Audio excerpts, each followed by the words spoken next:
సంవత్సరాల తరబడి ఎన్ని మందులు వాడినా మీ మోకాల నొప్పులు తగ్గట్లేదా? ప్రాణ పెయిన్ క్లినిక్ లో అత్యాధునిక చికిత్స.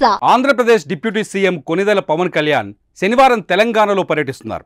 కొండగట్టు అంజన్నకు పవన్ కళ్యాణ్ ప్రత్యేక పూజలు నిర్వహించనున్నారు. ఏపీ ఎన్నికల్లో విజయం సాధించిన అనంతరం ఆయన తన మొక్కులను తీర్చుకుంటున్నారు. కొండగట్టు అంజన్నను తమ ఇంటి ఇలవేల్పుగా పవన్ కళ్యాణ్ భావిస్తూ ఉంటారు. గతంలో అంటే వారాహి యాత్రకు ముందు ఆ వాహనానికి తొలి పూజ కొండగట్టులోనే నిర్వహించారు. కూటమి పొత్తులను పవన్ కళ్యాణ్ ప్రకటించింది కూడా కొండగట్టులోనే కావడం గమనార్హం. శుక్రవారం మధ్యాహ్నం పవన్ సెక్యూరిటీ అధికారులు కొండగట్టుకు రానున్నారు.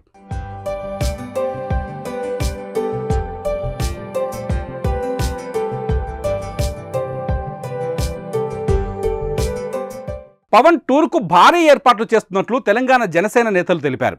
శనివారం ఉదయం 7 గంటలకు మాదాపూర్ నివాసం నుంచి కొండగట్టుకు పవన్ బయలుదేరతారు. రోడ్డు మార్గాన కొండగట్టుకు జనసేన అధినేత చేరుకుంటారు. మరో ఇంట్రెస్టింగ్ విషయాన్ని కూడా జనసేన శ్రేణులు ఈ సందర్భంగా వెల్లడించాయి. తెలంగాణలో జనసేన బలోపేతంపై పవన్ కళ్యాణ్ ఫోకస్ పెడుతున్నట్లు ప్రకటించారు. తెలంగాణలో ప్రజా సమస్యలపై జనసేన తరఫున పోరాటం చేస్తామన్నారు. ముఖ్యంగా సిరిసిల్ల చేనేత కార్మికుల సమస్యల పరిష్కారానికి పాటుపడతామన్నారు. జనసేన పార్టీ లేకుండా తెలుగు రాజకీయాలు ఉండవని స్పష్టం చేశారు. ఏపీలో జనసేన విజయం తెలంగాణలో ప్రభావం చూపుతోందని ఆశాభావంతో జనసేన శ్రేణులు ఉన్నాయి. కాంగ్రెస్, బీఆర్ఎస్, బీజేపీ సహా ఇతర పార్టీల వారు జనసేనలో చేరుతారని భావిస్తున్నారు.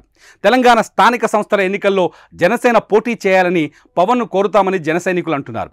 జనసేనలో పనిచేయడానికి యువత ఉత్సాహంగా ఉన్నారని తెలంగాణ జనసేన నేత సాగర్ స్పష్టం చేశారు. ఈ క్రమంలో తెలంగాణలో పవన్ టూర్ ఆసక్తికరంగా మారింది.